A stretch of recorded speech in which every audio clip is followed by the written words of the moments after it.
Hi guys, it's that time of week again. It's Tony Evans here with Heavy Metal Tones, your favourite heavy metal podcast.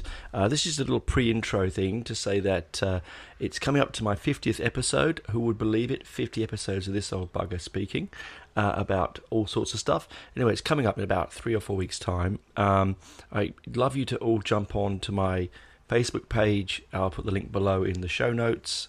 That's Heavy Metal Tones Facebook page, and just let me know what you'd like for the 50th episode. Is anything particular you want? Anything to chat to, talk about, subjects, that sort of thing. Get stuck in and let me know. Otherwise, I will already have some ideas. But if I've got some stuff you guys want to listen to or hear about, let me know. Okay, now on with the show.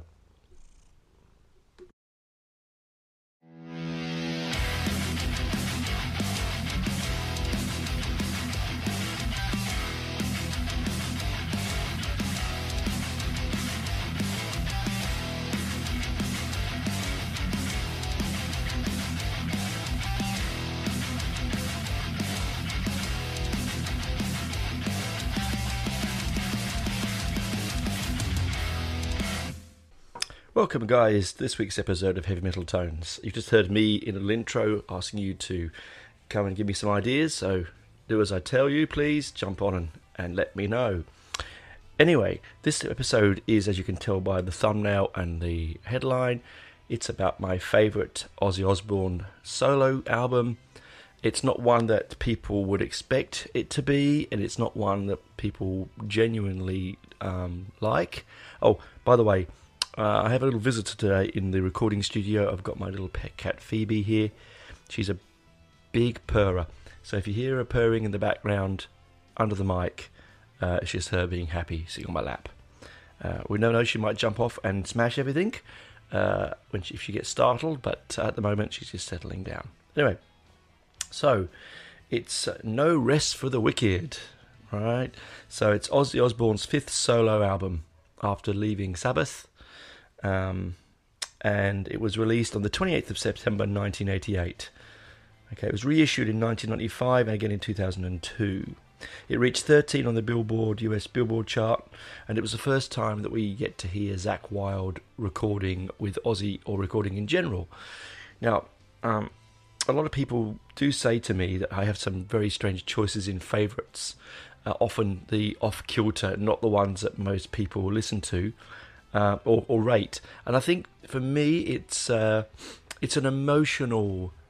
When I think of my top 10s, top 5s, and favourites, a lot of them are more emotional than physical.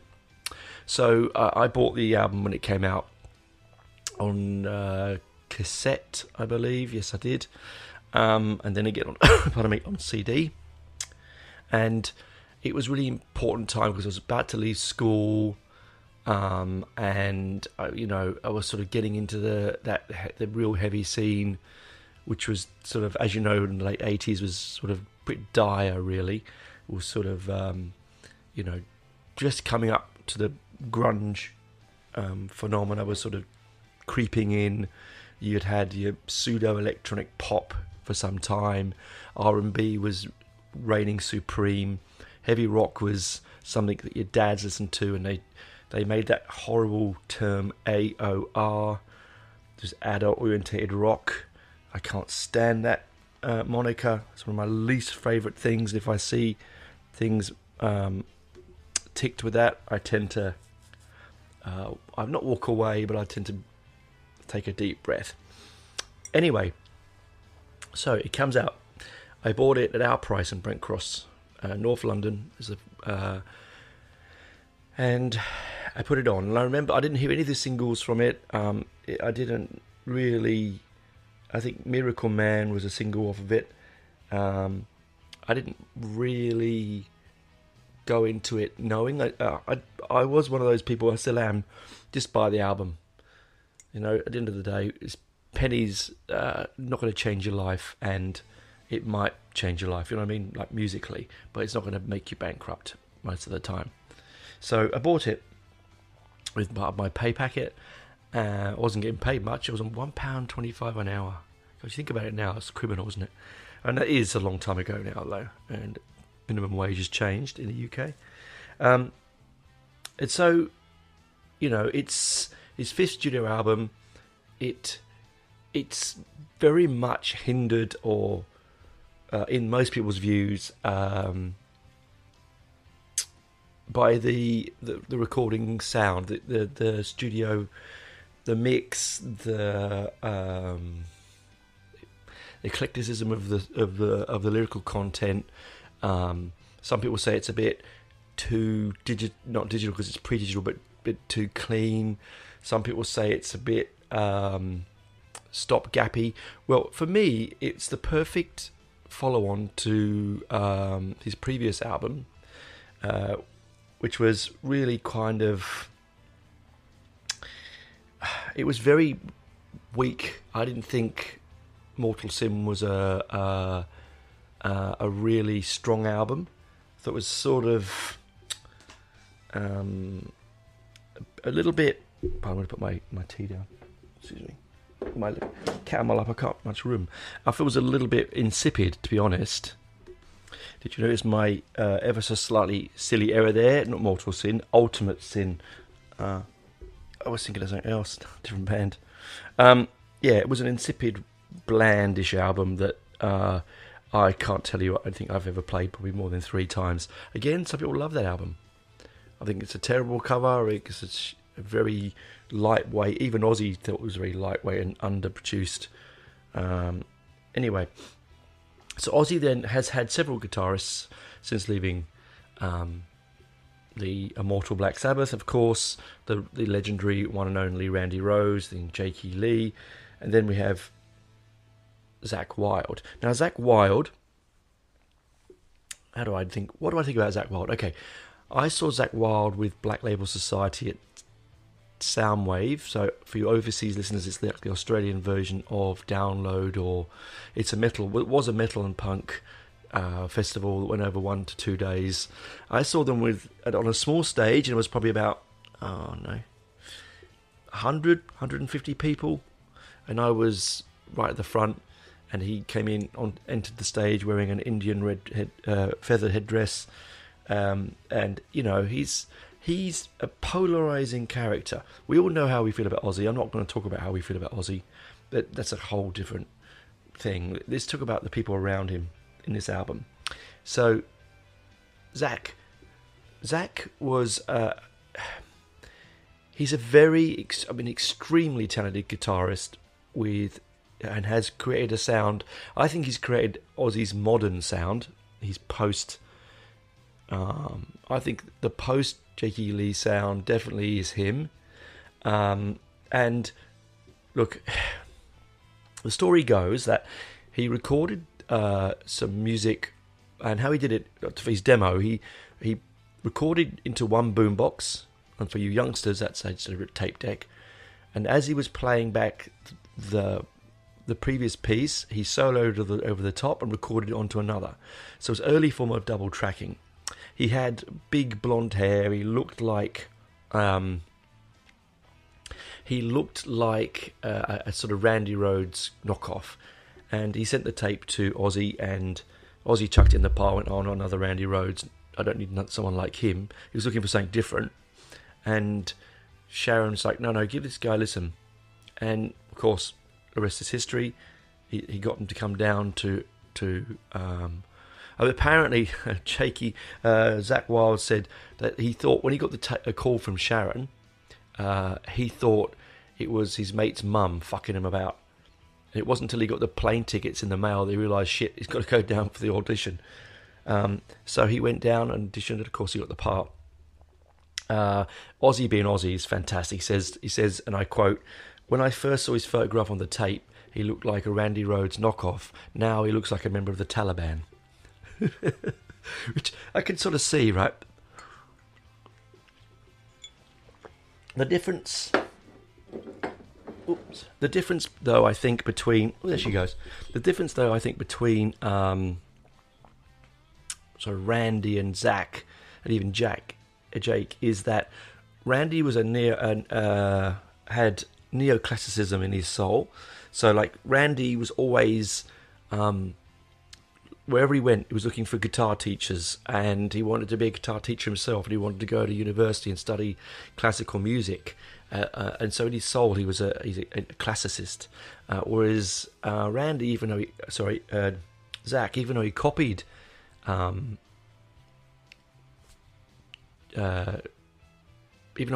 Randy as a like with that sort of neoclassicism, he also had this southern whiskey-soaked, Texan barbecue style sound. Did you hear that wonderful edit? I smacked the mic as my cat decided to jump from my lap as well, and then it went all to shit. Anyway, so yes, as I was saying, so he had this sort of, that sort of honky-tonk, deep southern blues vibe, and you get that with his sound and his guitar. I really think you hear that. You hear that guttural heat, sweat, long hair, leathers, bikes. It really is very much Zach, and anyone knows Zach, you'll find that out. The one thing about this album that I do like, and some of the earlier other works that Zach has recorded with Ozzy, is that this particular one. Now, pardon my when I say this, but I'm a guitar nerd, and I love all that sort of everything to do with fast, heavy guitars. But there is only so much pinch harmonics a man can take. Now, those that don't know what a pinch harmonic is, so it's got a more youthful term as a squealy. It's that high-pitched note that comes in through the middle of the bar. It's basically when you strike the note with your pick and then follow through with your thumb, and you dead the string at a certain part in between the pickups and certain notes on the fretboard, you create a harmonic note, and it's a pinch one, so it's like a quick one. And look, a good friend of mine once said, when you think Zach can't squeeze another one into the bar, oh, there he goes, another one's in. It's very hard technique to master at will, and he can do it at will, so he shows off. So sometimes it's a bit too much. Please, Zach, please stop. Anyway, Zach, if you're hearing, not that you're going to, I'm sure you don't care. I know you care about me, but the point is, yeah, it's a bit too much sometimes. So Zach recorded this particular album on his 1981 Gibson Target, his Les Paul, the classic Les Paul Target. Yeah, Tinkly, that's my little cat. And it's quite a beautiful guitar, if I have to say. He used when he started originally first recording, he was using a Metaltronics amp, and the sound just didn't work. It just wasn't working. So he was in the studio, and some bright spark decided, hey, why don't you go and grab this? And they gave him a classic Marshall JMC 800. That noise in the background was my neighbours mowing the lawn again. Okay. JMC 800 combo amp. Now it's the same one that Whitesnake used in the studio. It has with his guitar, he's got EMG 81, 80, and 85 pickups, and he likes to use just a basic fuzz distortion pedal through the amp in the mix there. He pans that through a 4x 12-inch Marshall cab with it's an SD1 Super Overdrive. That's the pedal for your guitar nerds. Puts that in the chain, and the sound is massive.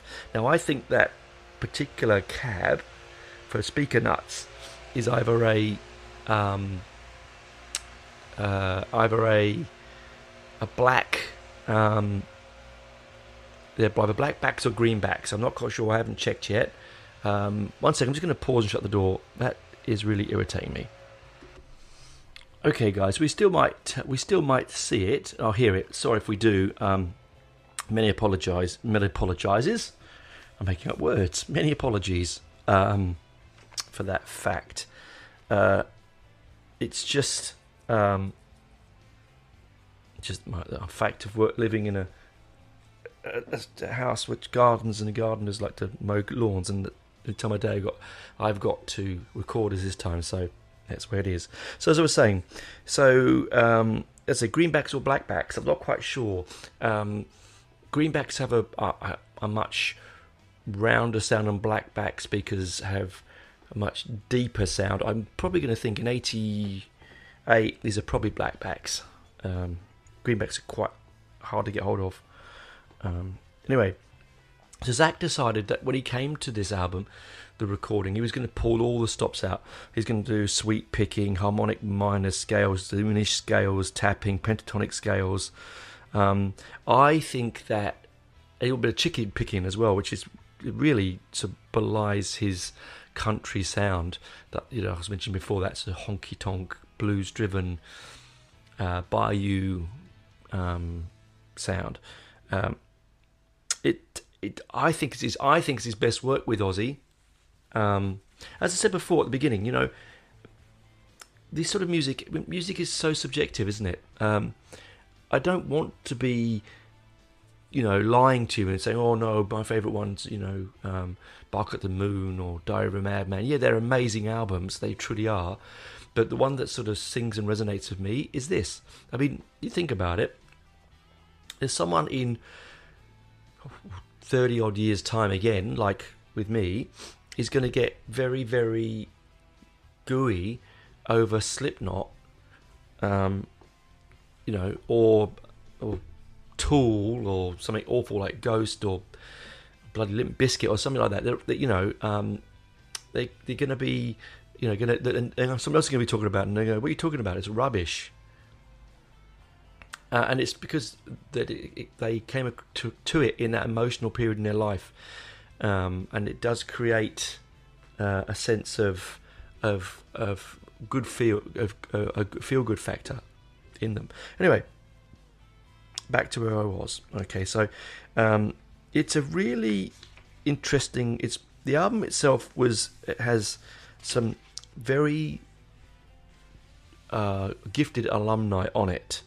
You've got Bob Daisley on bass. Now, Bob Daisley's he's an Australian from Sydney, and he's worked with Ozzy for many years. I mean, on and off, there's been some, you know, legal wranglings with songwriting issues over the songwriting credits on Diary of a Madman. That aside, I'm not going to talk about that. I'm just going to talk about the here and now and the album that he's on. He's an amazing bass player. He played with Uriah Heep and Rainbow. He collaborated on Blizzard of Oz, Diary of a Madman, Bark at the Moon, Ultimate Sin, No More Tears. He's worked with Gary Moore, and just, you know, a superb bass player, and one of those bass players like Steve Harris that can just, you know, they write great songs. They just knuckle down, and they're not just that one octave below the main and sitting along. They play. He plays parts that, you know, disparate and jarring to the other parts, but at the same time beautiful and synergistic. And also, I mean, he played really well with Randy Castillo on drums, who spent the 80s and 90s playing with Ozzy and with Motley Crue. Sadly, he passed away in 2002 of cancer. I think it was jaw. Cancer was growth on his jaw. A great bass player and drum combination. Great rhythm section. So really tight band. You know, Zach coming through, young 21-year-old. You know. Really wanting to impress. Then you've got the middle-aged songwriters of Daisley and Osbourne and Castillo, and they're writing. They've got such pedigree under their belts that, you know, they've seen it all, done it all, really, even by 88 standards. Ozzy, Wasn't quite clean, of course. We all know that. Sharon was trying to clean him up. He still was taking, heavily into his drugs and his alcohol. I think he tried to by that point in '88. I could be wrong. Sorry, Ozzy aficionados out there waving their fingers at me and saying, no, he was clean by then. I don't think he was. I think that he was still... he wasn't like he is now. I think he was functional then.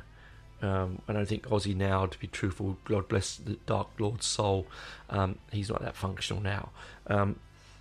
The album is really eclectic in its breakdown. Now, I've rabbited on. I'm going to come back to the other side, talk about the producer of the album, the song mixes, the lyrical content.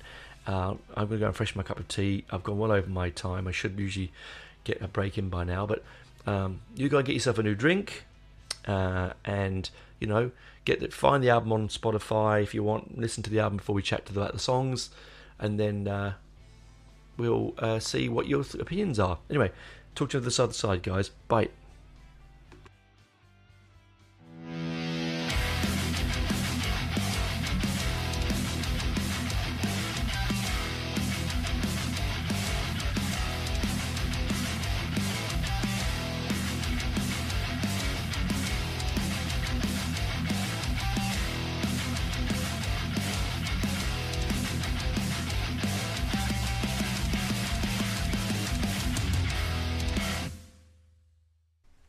Hi guys, welcome back to after the break, and you've listened to some nice advertising that might make you buy a mattress or buy some shares. Who knows? Anyway, so we've talked about the people in the band and their pedigree. Let's talk about the people behind the scenes. So it was produced by Roy Thomas Baker, British-born producer with a very, very long pedigree. I'm not going to name everything because it'd be too much, but he did Queen, he did Queen 2, Queen Night of the Opera, Yes Paris Live Sessions, The Stranglers 10. I mean, so many, many more. Even stuff up like in different genres. He's doing dance music, pop music. Really, really clever. And I think he and Ozzy have fallen out over time, and I think they've had issues. It was being produced before that, and they brought him in to fix it because it was sounding really, really crap. And they had to, because as I said, after Ultimate Sin, they needed a heavier sound, and Roy Thomas Baker was that man. So there you go. You've got this great sort of... and it was recorded live as well, so the tracks in the studio, they weren't laid down like they are now on Pro Tools, clicked and moved and cleaned and polished, and you go away now, you've played 4 notes and I'll repeat it 17 times and we've got a song. No, these were... Ozzy's always been into the live in the studio sound. So I don't know if he does it so much now, but he liked the... knowing that your guitarists are playing together, or your bass player and the drummer are in the same room, or in separate rooms but in the same studio, that the singer is in another room to the guitar. It just felt like they're all together making a song, not a bunch of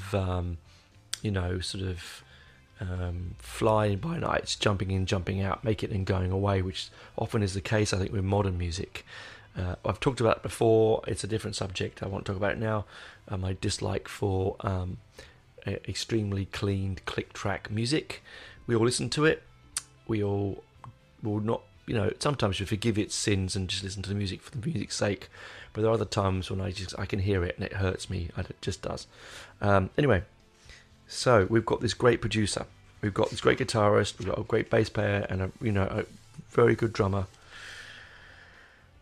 And we've got this great setup with his Marshall and his JMC 800 and his fantastic Gibson Les Paul, which is the only way you can get that sound. Honestly, guys, is with a Les Paul. You aren't getting his sound with a Fender or a Jackson or a PRS. You're just not going to. There's something that Gibson... Get my tea, sorry. Something that Gibson does very well is dirty, filthy, devil-driven, blues-ridden heavy rock. It's the guitar choice. It should be the only guitar in my opinion, but then again, what do I know? Okay, so we move on to the actual album itself. Okay, I think it's a really eclectic mix of song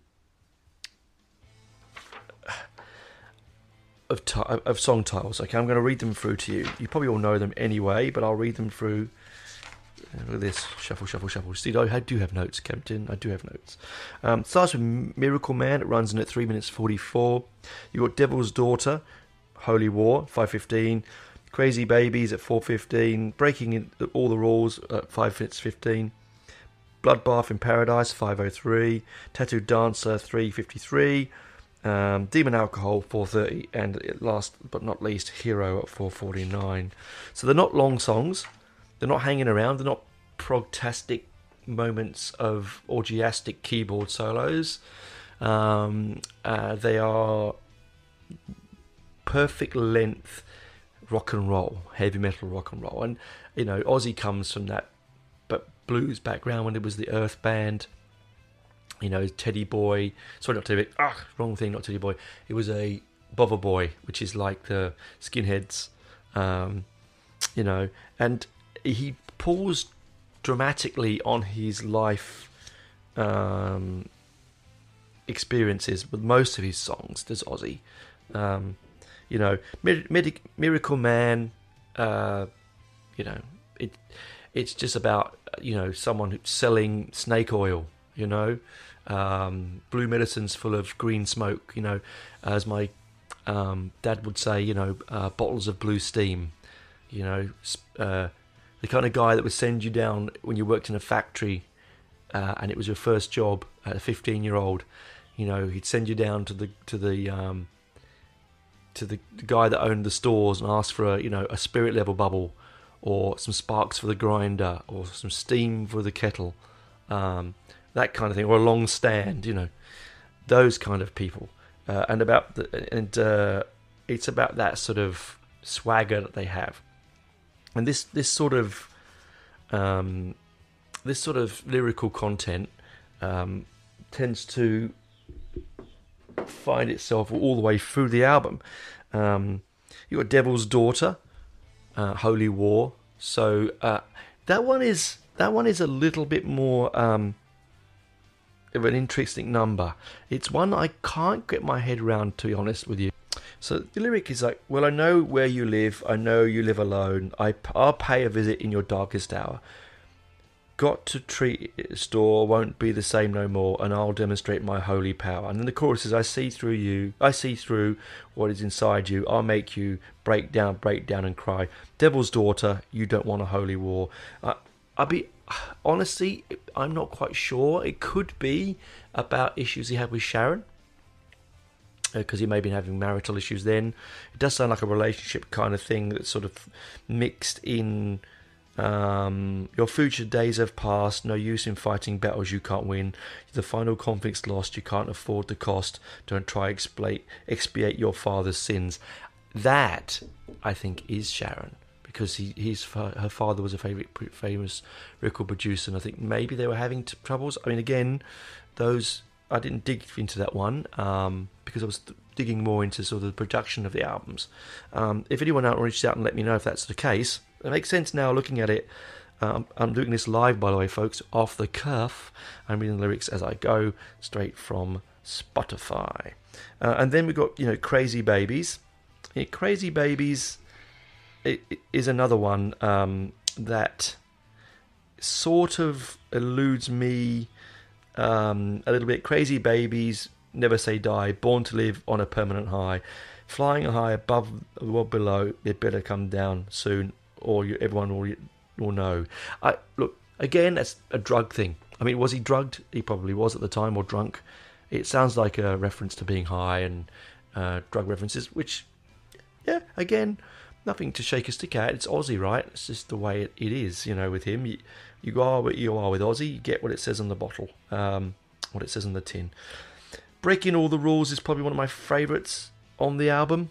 It definitely is one of my favourites on the album. It's got a great swaggering guitar piece. I think it's probably one of Zach's best solos.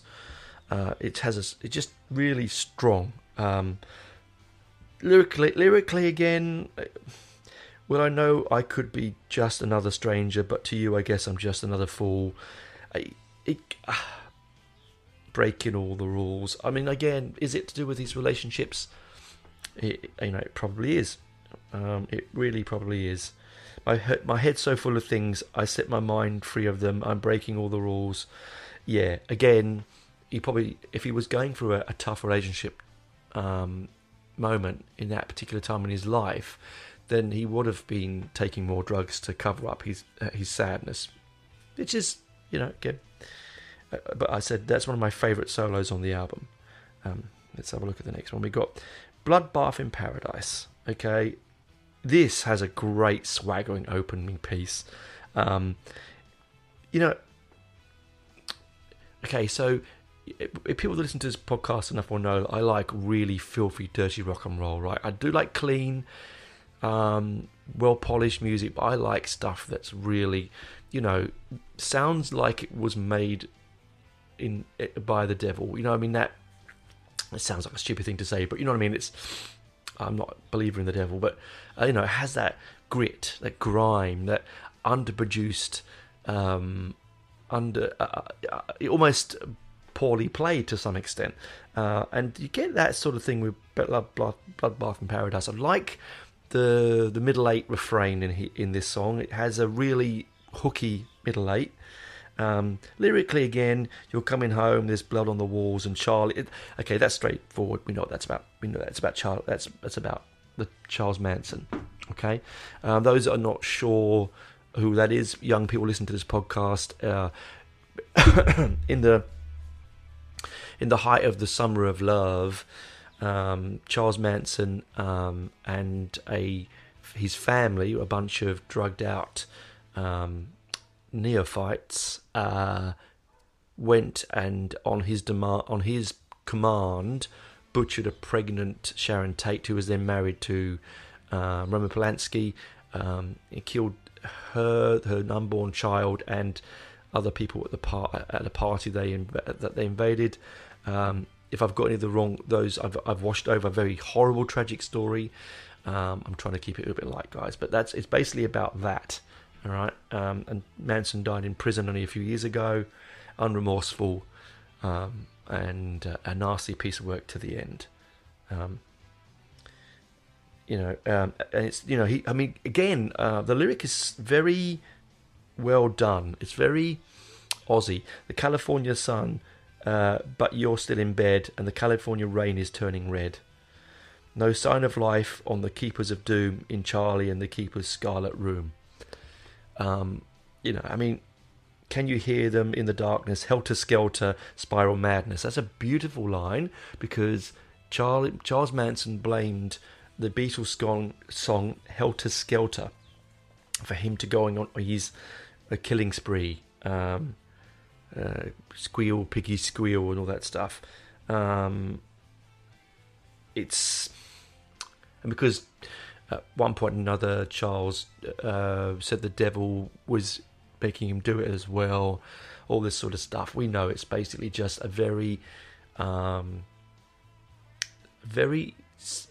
damaged human, post-war American. When a lot of that happened in the post-war America with serial killers, or the highest rate of serial killers in the world was post-war America, because of damaged fathers and sons coming back from war who couldn't quite fit in, taking lots of then legal drugs. As I said before, LSD. You took the LSD then. You didn't get up and party. As I said before, you were the chair. And it damaged them to the point where what they thought was real, sadly, for the tragedy of a lot of people, is not. So that's again, it's quite a dark song, quite a dark album when we actually dig into it. Now, following from that, we have Fire in the Sky.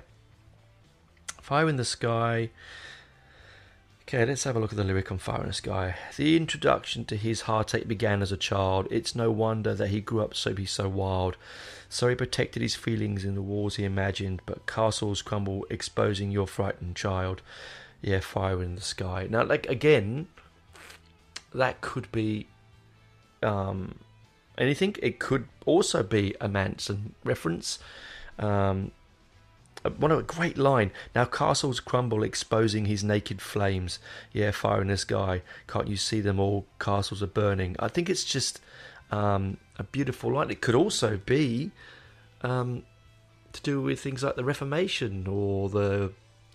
You could read anything into that song. Those that are really into Ozzy, please do reach out and tell me what that is about.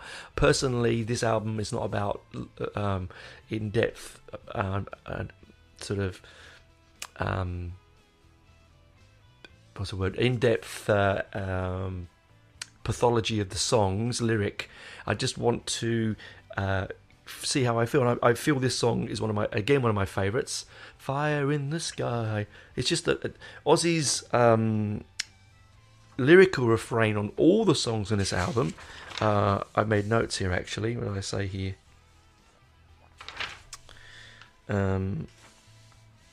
Yeah, I think he's got a really a clean vocal. It doesn't feel. He's also, if I could sort of stand back, there's not a real ballad on this album. Ozzy does suffer towards the end of his solo career. I mean, sure, he's still making albums. That there's too many ballads, which is, I don't know whether it's because he doesn't want to be as aggressive or he's getting old. Who knows? It doesn't really matter. Either way, Fire in the Sky, great song. Let's move on to the next one, and then you've got possibly. I think, arguably, one of Ozzy's best post Randy Rhoads songs. I'm going to get a lot of feedback off this, and it's actually very un-PC now, and the woke community would probably wipe this from their like they do with all histories. They wipe it from history because it doesn't sit in their agenda. But this one, Tattooed Dancer. Now, when I first heard this, there's a movie. Okay, let's just. There's a movie, a Spanish Mexican movie. It came out in '88 called Santa Sangrea. If you can get it, it's on Tubi and on YouTube and on. I don't think it's on any of the Australian streaming sites, but if you can see it. Side note: I went and saw the movie with my brother, and it's about a quick story. It's about a heavily tattooed, very very buxom, larger sort of woman and she's in a. It's in a set in a traveling circus, and this beautiful, heavily tattooed woman is married to the ringmaster, who's this big, sort of fat blonde drunkard, and she's having an affair with everyone in the show, and he catches her, and basically in one brilliant scene, he lops both her arms off. And the son who's watching is traumatized, and the dad tattoos an eagle into his chest. You watch him do it on the screen. Anyway, it's then about this boy. We don't know it's the boy. It's the man and the boy imagery. He goes on a bit of a killing spree. He falls in love with this mute. It's a beautiful, beautiful movie. And I remember coming out and being sort of mesmerized by this movie, this cult movie, and I'd only just bought the album, and so I sort of linked Tattooed Dancer with Santa Sangrea, even though completely different people. I mean, Santa Sangrea is a beautiful analogy on the abuse of power and the mental state of shock, whereas Tattoo Dancer's about some heavily tattooed dancer on a Sunset Strip. That Ozzy's clearly had a moment with, or one of the members of the bands have. The great lyric, well, she's a mean, hard woman and she knows what she wants. She's a tattooed rock and roll dancer. I'm under her thumb, and when she tells me to come, oh, it's the only way I can answer. Or ooh is the only way I can answer. There are the bits that make it a bit un-PC is it does have this bit where he double tracks his vocal and pulls it through on a different track and extends the link where he goes, and excuse me for swearing here, dance for me, bitch. Is it sexist? Yes. Is it the excesses of heavy metal? Yes. Do I roll my eyes and go, oh, I would never listen to that? No, because it's a time and space. It's the reason why I watch Carry On movies. It's the reason why that I watch movies that are on PC and read books that are not PC, and because it's a different time and place. You cannot put today's morals on yesteryear's morals, and it's the same with this song. It's a dangerous and slippery slope we are in, and I'm sorry if I lose any listeners by saying this, but it is the way it is. I'm an old middle-aged man, and I feel that it's very, very dangerous times we live in, to be honest. Anyway, positive things, of course, because we are not misogynistic as much as we used to be, and females have more control, and in metal particularly there's more females, and my love of female fronted and female orientated rock music and heavy metal, and I think it's a wonderful thing.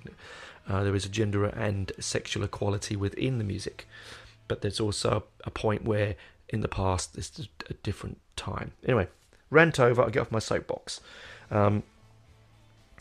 They'll never put me away, god damn them, I'll never put me away, so my soul's on fire. So I think what they're saying here is that it's either probably a story about a guy on the run, a tattoo parlor, or he may have killed her and now he's on the run, who knows.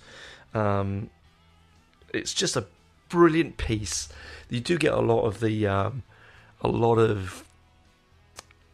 Zakk Wylde's over-the-top squealies in this, his pinch harmonics, and it's got that real sort of swagger. You can just almost see the layer of sweat on the dance floor, and the pole shining, and the disco lights, and and to be honest, sadly, almost the blue vein tattoo, the marks of the needles, where these poor girls are users, and the only way they can make money to feed their addiction is to dance naked or to pull tricks.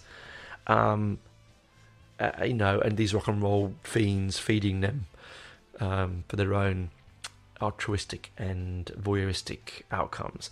But it is a great song. Aside, it is a cracker. It's probably as I said before, my favourite. It's definitely, now I think about it, it's my favourite of the Zakk Wylde post Diary Ozzy songs. And there's a lot of songs out there that are amazing, absolutely amazing. But this one it sort of, I don't know, it sits in and strokes my purient life thought pattern sometimes. Anyway, we again get Demon Alcohol. It says what it does on the bottle. It says what it does on the package. It will be about his alcohol abuse and addiction. And I think isn't that a wonderful thing that we can do that in music? And we can do it in all art forms, writing, music, all sorts of things. You can air and stand-up comedy. I did stand-up comedy for a little while, and it was a good way of airing your dirty laundry, basically. Managed to. I mean, what did the wonderful Billy Connolly say? If it wasn't for stand-up, he'd have been completely broke because he had no way of using, had no therapy. And it's the same with this. I think is Ozzy's. I'll wash away your lies and have you hypnotised. There'll be no compromise today. I share your life of shame. I think you know my name. I'll introduce myself today. I'm Demon Alcohol. I mean, it's not like he's putting it with any. He's not hiding it behind any clever wordplay, is he? He's saying what he is. it's demon alcohol, and all of us, every single one of us, like all of us, have been touched with suicide. We've also been touched with people with alcohol abuse and drug abuse in our lives. And here's a note just to say, guys, that please do reach out. And if you do have a problem, and you know you've got a problem, and knowing you've got a problem is half the problem. I've said problem 4 times there, now 5 times. But I'm making light of this, sorry guys. If you have that, reach out. There are plenty of people out there, you know, to see and to help, and you can get better. And music can do that for you, baby. It can really do that. If you need to find an addiction, music is not. There are worse things to be addicted to. Anyway, moving on. So we then move on to the next one, which is Hero. Okay, Hero is probably one of the most prototypical Ozzy songs on this album. It's basically trying to, I think again, he's probably reaching out to Sharon and his family, saying, I don't want to be your hero. Like, I mean, he's a flawed human, like all of us. I know, and he's weak. I can try to take you higher, but I don't want to wear your broken crown. You know it brings me down. Basically, he doesn't want to be there. I don't think he feels he's strong enough to fix people. And I don't think he's strong enough to be a hero material, because when you're in the depths of alcohol abuse and drug abuse, I've not been there, as I say, but I'm just from the outside looking in, and from friends and family that have issues. You do have such low self-esteem that you don't believe that you can get out of it, and so you don't want to be someone's hero. He's no more. He says, I don't want to disappoint. The fool's no more. The fool's no more. So again, he's probably saying that to his fans as well. You know, if he's got some bad criticism, probably from Ultimate Sin, he doesn't want to be your heroes. Why? I mean, the Stranglers did it with No More Heroes, classic track, where they just wanted to be musicians and didn't want to be people's poster boys. Although, let's be honest, all rock and roll stars want to be poster boys. You change your tune, you don't know what to play, so don't you run away. Everybody's talking crazy. Some think I'm the devil, maybe. Again, all down to the bat-eating Farrago and the issues that he had with touring groups, issues with Sabbath. I mean, at that time, one second, pardon me. Must get a new mic. I don't know what happened there. Anyway, with Sabbath was coming, Headless Crosses was a year or so away.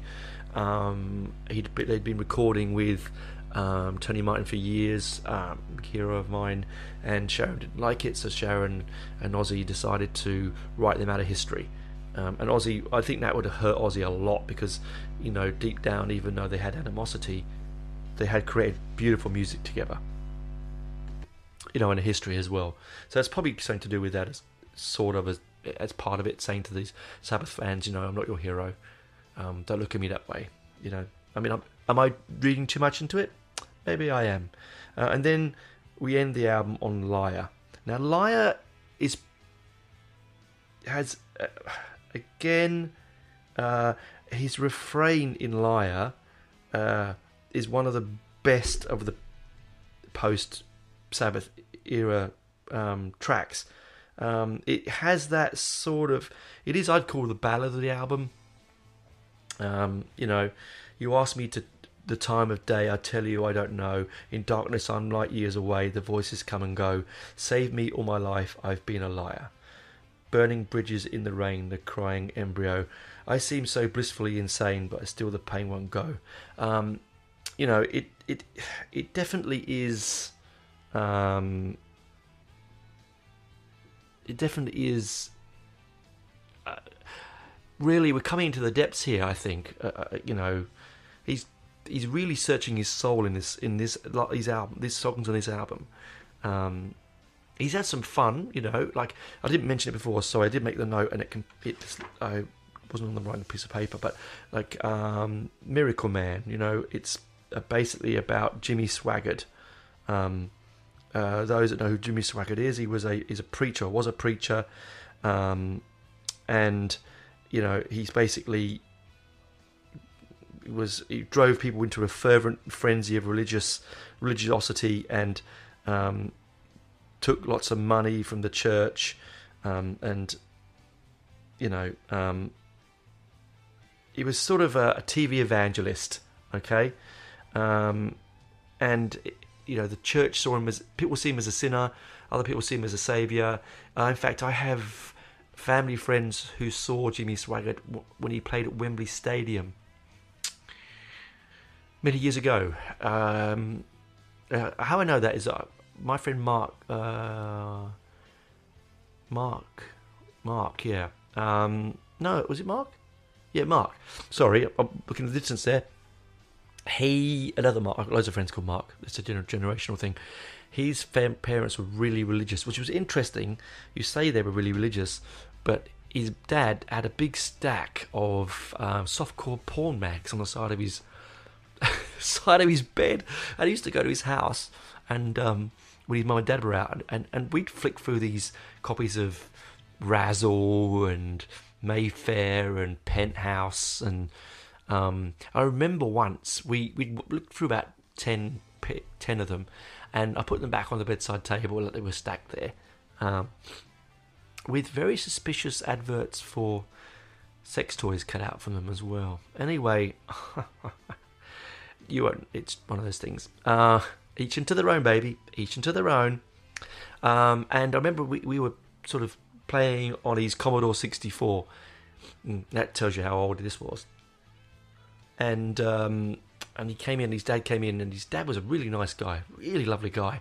And he went up to the bedroom to get changed after work, and he got really angry because they were not in the order he wanted them to be in. He didn't mind his then 12-year-old boy looking at what we like to term in the trade in the UK as wank mags. I hope I don't get upset people by saying that. But anyway, naughty magazines, top shelf things. He didn't care. No, he just didn't want it in the wrong order. And I want to say stack, I'm talking 30 or 40 of them. Unbelievable, really, when I think about it. Each into their own, baby. Each into their own. Anyway, well off track there. So yes, Liar. So it's a really sad refrain. The lyric refrain is beautiful. The recording's beautiful. It is sort of a good ending to a really classic album that is sadly, I think, lost in the time and lost in the pantheon of Ozzy albums. I really want you guys, I'm finishing up now because I'm almost at an hour, I want you to go away and play it, yeah, and see what you think. See what if you think you feel the same way about the way that I feel about the lyrics and the album and the guitar solos and Zakk Wylde's, the birth of Zakk Wylde. I really now can only listen to him in very small doses. I love early Black Label Society, love his Ozzy stuff, but some of it just gets a little bit too samey. You'd never tell that to him to his face. He's a big mammoth of a man that probably would bottle you without thinking. But he's probably a big softy as well. I mean, I know someone who's interviewed him and they had a great time interviewing him. So anyway, that's my wrap of No Rest for the Wicked. Great album cover as well. Ozzy sitting on a throne surrounded by kids. It's a good. It's yeah. If I'm gonna give it out of 5, I'm gonna give it a 4. I wouldn't give it 5 because Ozzy, I don't, too many other albums are brilliant, but this is my favourite one of them because of the time, the place, the connection with Tattoo Dancer and Santa Sangria, and the connections with Mark and his dad and the porn mags, and buying the CD, the cassette with my own, all of my money I had that week. It's just. I mean, the music is why I do this podcast, because it's what I like to express my love for this stuff. Anyway, I've rambled on. I keep rambling on. Please do, please do like my podcast on Spotify and Apple iTunes and wherever you get your podcasts. Do pop over to my Facebook page. I'll link below. Come and say hello, leave me a message. Talk about anything you want to talk about. Do give me some ideas about the 50th episode. I hope you're all well. Hope keeping safe. And thank goodness gigs are all back out and going again. So there'll be some good gig reviews coming up because there's some big gigs coming this year. And anyway, see you on the other side, guys. Bye.